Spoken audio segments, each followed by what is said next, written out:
So I want to share with you a story that I heard 2 nights ago after praying Isha in the masjid.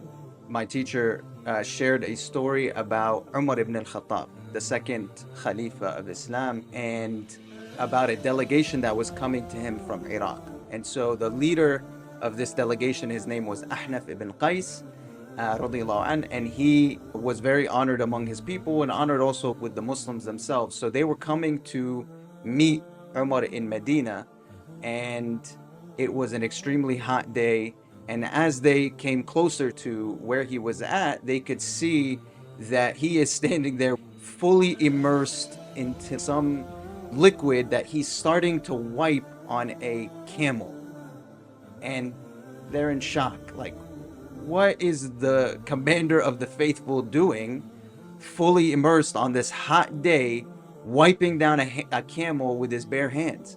And so as they approached, he calls out to Ahnaf, who's the leader of this delegation, and he says, hey, take off your cloak as well, get in here with me, and let's start wiping down this sick camel, because this camel is from the charity camels that belong to the believers.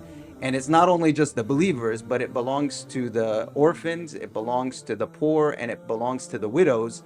So we got to make sure that we put on the right medicine and get it healthy. And so somebody from the delegation of Ahnaf looks at the commander of all of the believers and he says, may Allah forgive you. Why don't you go and ask the servants of the charity, the people who work for the believers, to come and do this? Like, why are you doing it? Why are you now telling our leader to come and do it?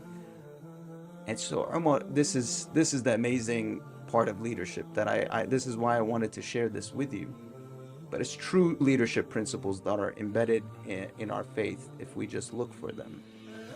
He looks to this person and he says, who is more of a servant than I to be doing this? If you're sitting here and saying, hey, let the servants of the charity do it, who is more worthy of being the servant of the charity except the leader of them? And that's why he called Ahnaf to come and say, we are the leaders of you, which means we are your servants. We're not here to give off these menial tasks, these tasks that people may believe are beneath us. Those are the tasks that we should be doing. We should be modeling leadership. We should be the ones who are engaged in the acts that show our people that we are their servants and not vice versa. And it was just an amazing story that really made me step back and try to really understand, how do we take these leadership principles and how do we teach them to ourselves and to the people around us? Because that's true servant leadership. That's the true definition of what it means to be a leader. And so I wanted to share that story with you. I've also put it into the post where you can see the actual story itself in writing.